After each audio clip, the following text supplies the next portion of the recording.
Изглежда, че Xiaomi отново са тук с невероятен смартфон, камери на Leica от най-висок клас и надявам се функции и производителност, които да те накарат да го обикнеш. Докъде може да стигне 13T Pro по скалата на перфектност, да проверим.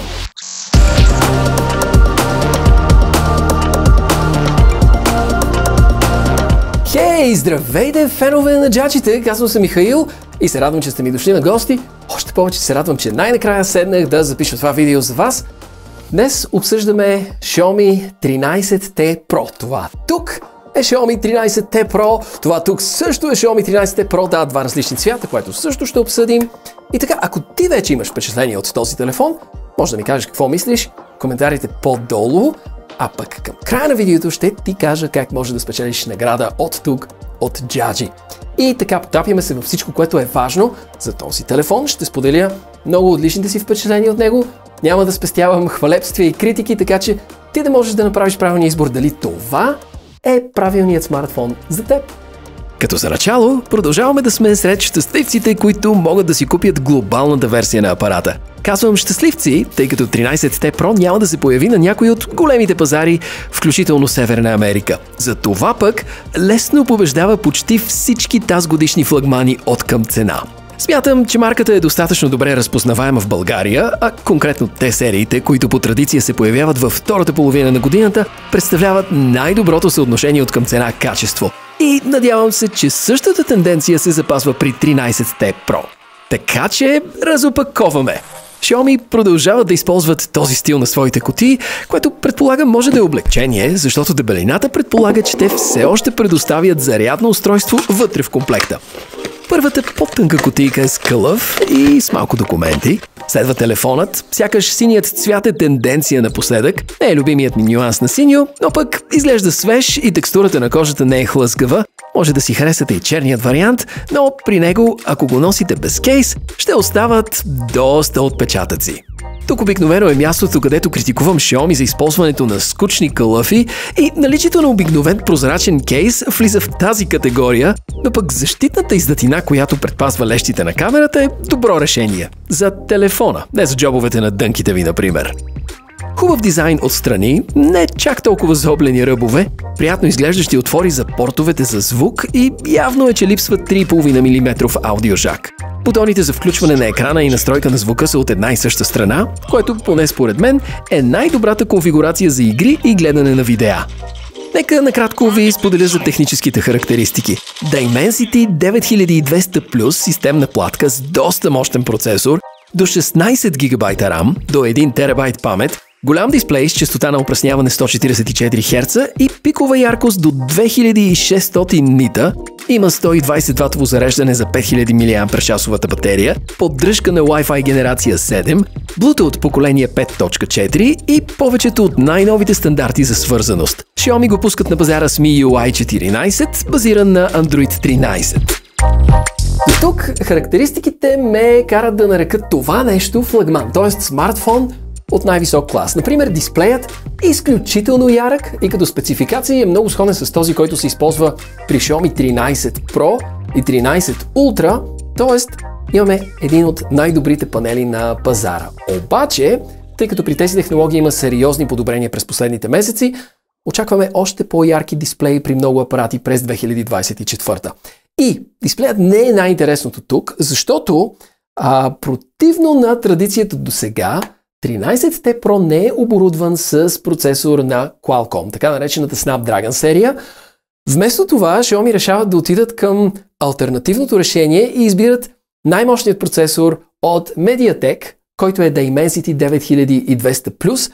И всъщност мога да кажа, че от към производителност няма да усетите никаква разлика или поне не някаква негативна такава. Тестовете обаче могат да покажат малко по-различна картинка, за това ще им обърне внимание след малко, а сега искам да насоча вниманието ти към камерата, която отново е създадена в колаборация с Leica, и тъй като това е 13T Pro версията, имаме някои професионални режими, като например заснемане при 4K 10 бита, 24 кадра в секунда, което съм сигурен, че ще поблазни доста от професионалистите. Ако не се занимаваш с видеообработка или видеозаснемане, може би нищо няма да ти говори, но тук става дума за запис на видео с много по-висок поток на данни. Освен това, някои други страхотни функционалности на камера апликацията и вместо да давам толкова много суперлативи, време е да ви покажа повече примери. Някои бързи за спечелване бонус точки като за начало. Разбира се, че представянето на дневна светлина ще бъде не само прилично, а дори отлично. Динамика, експозиция, цветове, те са пипнати от лайка, близо до перфектни.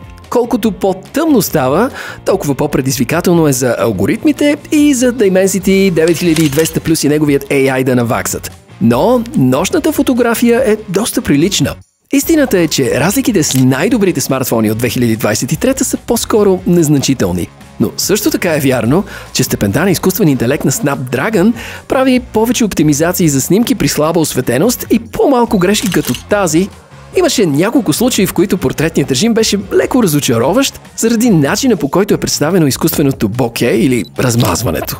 Като оставим това на страна, почти всички други режими на основната камера, независимо на тъмно или светло, работят безупречно. Ултрашироката камера също може да направи някои добри снимки, но не очаквайте твърде много, защото сензорът за изображение там е значително по-малък.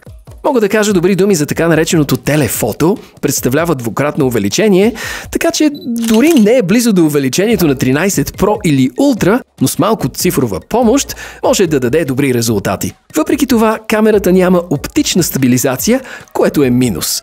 Заснемането на видео от друга страна е супер добре реализирано, особено що се отнася до основния сензор за изображения, тъй като това е Pro версията на 13T, има запис при 24 кадра в секунда, който повечето професионалисти биха предпочели. За протокола, версията на Xiaomi 13T, което не е Pro, не поддържа тази честота на кадрите. Добър момент е да похваля приложението за камера, използвано тук. Ако идвате от по-старо поколение телефон Mi, това ще бъде значителна промяна.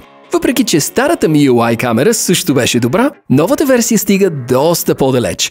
Освен многобройните ефекти за правене на снимки, има и много благинки, свързани с запис на видео. Телепромптер режим, така че можеш да четеш сценария си, докато записваш видеоклипове, или лутове, които може да приложиш в професионалния режим, който дава възможности за ръчно управление на много параметри. И всичко изглежда почти идеално, докато не се опиташ да запишеш 4K видео с предната камера, защото не става. Максимална резолюция там е Full HD с електронна стабилизация, което е добре в повечето случаи. Край на краищата, вярвам, че рейтингът, даден от популярното издание DxOMark за качество на изображението, е до някъде справедлив. Аз препоръчвам да използваш основната камера възможно най-много и се надявам, че бъдещите актуализации ще извлекат повече от капацитета на отличния процесор, използван тук, за да имаме още по-добри снимки и видеа. Големият и ярък екран добавя към положителното изживяване до сега и с максимална честота на опресняване от 144 Hz, това означава, че 13T Pro е сред най-способните смартфони от висок клас за игри в момента. Въпреки това, много малко от тези игри действително ще използват максималното опресняване. Но пък имате резерв за бъдеще, а освен това, май говорителите са на очакваното добро ниво.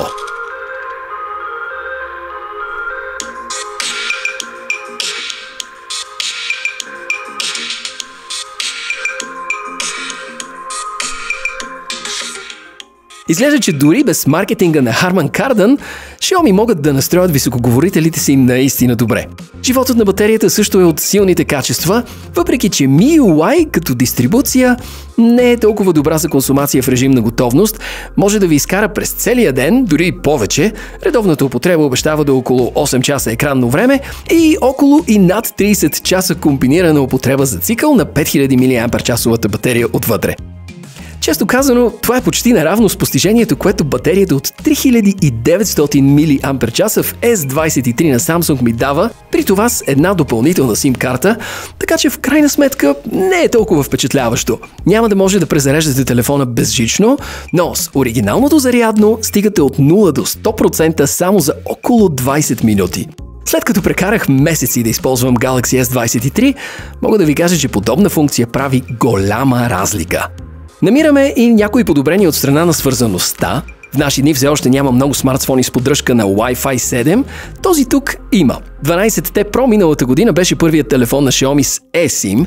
Така че новото поколение го запазва, инфраред базираното приложение за дистанционно управление, много актуално поколение Bluetooth, висок клас Gorilla Glass защита на дисплея и улекотена пластмасова конструкция и Type-C порт с USB 2 спецификации. Странен избор, имайки предвид конфигурацията с 1 терабайт хранилище, защото копирането на данни към компютър би било дразнещо бавно за такива гигантски обеми.